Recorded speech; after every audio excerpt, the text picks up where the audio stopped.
Morning everyone, my name is Deepali Raghuvanshi. Welcome to my YouTube channel Samvidhan Gurukul.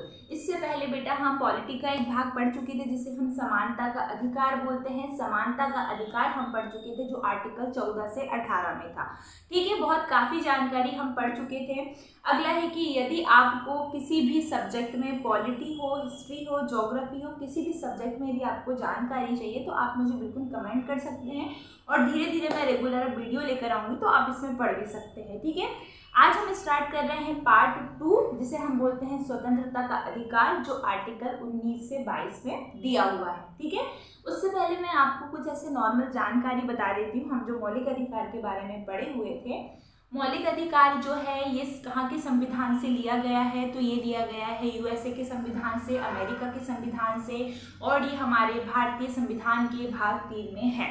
भाग 3 को हम भारत का मैग्ना कार्टा कहते हैं। ठीक है, इतना आप याद रखिएगा। और भी काफ़ी जानकारी इससे पहले की वीडियो में मैं आप दे चुकी हूँ कि आपातकाल या इमरजेंसी के दौरान कौन कौन से आर्टिकल्स नहीं लागू होते हैं, कौन से होते हैं। ठीक है, और हम समानता के अधिकार को भी पढ़ चुके थे। अब बेटा हम स्टार्ट कर रहे हैं 19 से 22 आर्टिकल में। सबसे पहले मैं आपको बताती हूँ, आर्टिकल 19 के स्वयं के 7 भाग हैं। कितने भाग हैं?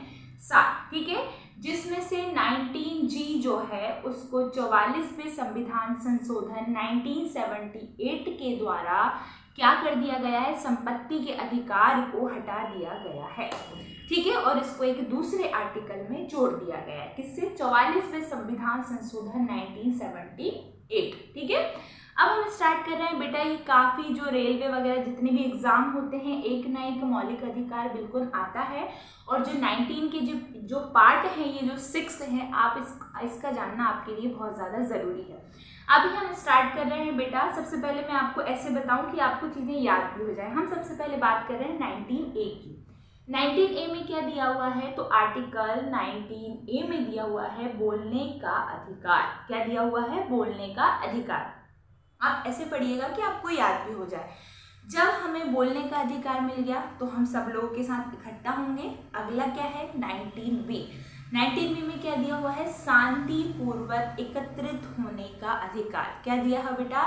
शांतिपूर्वक एकत्रित होने का अधिकार। किस में दिया है ये? 19B में। याद रखिएगा आप। अगला आर्टिकल हम बात कर रहे हैं बेटा 19C। क्या बात कर रहे हैं हम? 19C की। हम जब एकत्रित हो गए तो अब हम क्या बन रहे हैं? हमारा ये संघ। तो 19C में क्या दिया हुआ है? संघ बनाने का अधिकार। क्या दिया हुआ है? संघ बनाने का अधिकार। ठीक है, डन। अगली हम बात कर रहे हैं 19D की। अब हमने संघ बना लिया। अब हम देश के किसी भी क्षेत्र में घूम सकते हैं, किसी भी क्षेत्र में आवेदन कर सकते हैं। ठीक है, तो ये किसमें दिया हुआ है? 19E में क्या दिया होगी? देश के किसी भी क्षेत्र में हम क्या कर सकते हैं? घूम सकते हैं। ठीक है, अब घूमेंगे तो सीधी सी बात है, वहाँ पे हमें घर भी पसंद आएंगे, हम वहाँ पे रहने का भी सोचेंगे।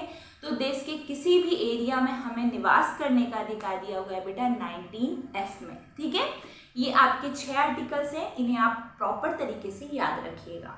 अगला आर्टिकल हम स्टार्ट कर रहे हैं आर्टिकल 20, आर्टिकल 20। आर्टिकल 20 क्या कहता है? अपराधों के लिए दोष सिद्धि का संरक्षण। ऐसे तीन जो हैं क्या बोलते विशेष चीज़ें बताई गई हैं जिसमें ये लागू होता है। अपराधों के लिए दोष सिद्धि के संरक्षण दिया गया है, संघर्ष के लिए संरक्षण दिया गया है।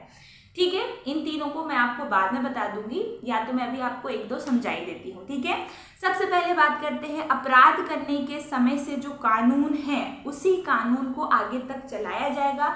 कोई भी कानून यदि आगे रहकर चेंज हुआ तो जो व्यक्ति जो सजा काट रहा है उसमें कोई भी परिवर्तन नहीं आएगा। क्या समझे आप इससे?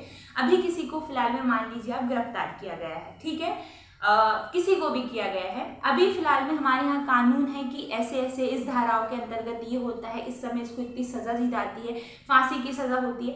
इस समय प्रेजेंट में जब वो व्यक्ति गिरफ्तार हुआ है, जो कानून चला आ रहा है वही कानून जब तक उसकी बेल ना हो जाएगी तब तक वो कानून चलता रहेगा। मतलब आप कितने भी साल में कितने भी कानून को चेंज कर दीजिए, उस व्यक्ति पे वो कानून लागू नहीं होंगे। ठीक है, पहली शर्त है ये। अगली हम बात करते हैं बेटा, किसी भी व्यक्ति को स्वयं के विरुद्ध न्यायालय में गवाह देने का अधिकार है। वो खुद बता सकता है कि वो सही है या गलत, बिल्कुल उसे न्यायालय में ये बात कहने का अधिकार है। हम बात करते हैं बेटा आर्टिकल 21 की।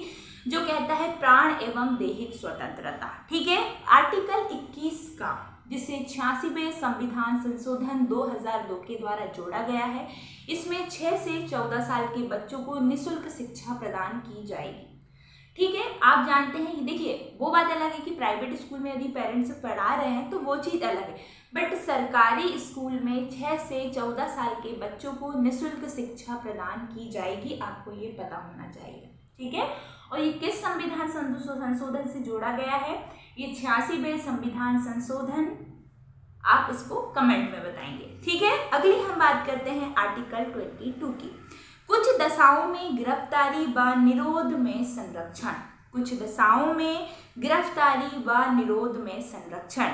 अगर किसी भी व्यक्ति को मनमाने ढंग से हिरासत में ले लिया गया था, उसे 3 प्रकार की स्वतंत्रता प्रदान की जाएगी। कौन कौन सी प्रकार की हैं? हिरासत में लेने का कारण बताना होगा। यदि आपको बिना कोई कारण के कोई गिरफ्तार कर रहा है तो ये बिल्कुल भी नहीं माना जाएगा, उसे कारण बताना पड़ेगा कि आपको गिरफ्तार क्यों किया जा रहा है।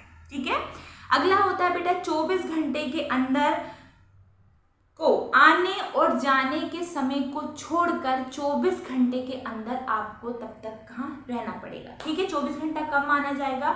जब आपका जाने और आने का समय हटा दिया जाएगा। ठीक है, अगली हम बात करते हैं बेटा, उसे अपने पसंद के वकील से सलाह लेने के लिए उसे किसी से भी पूछने की ज़रूरत नहीं है, वह अपने पसंद का वकील स्वयं चुन सकता है। ठीक है, आज हमने कंप्लीट किया है स्वतंत्रता का अधिकार। कल हम इसके बाद पढ़ेंगे शोषण के विरुद्ध अधिकार। बाकी बायोलॉजी सब्जेक्ट में और सब्जेक्ट आपको पढ़ाऊंगी। और जानकारी के लिए आप मेरे चैनल को सब्सक्राइब कीजिए। Thank you so much.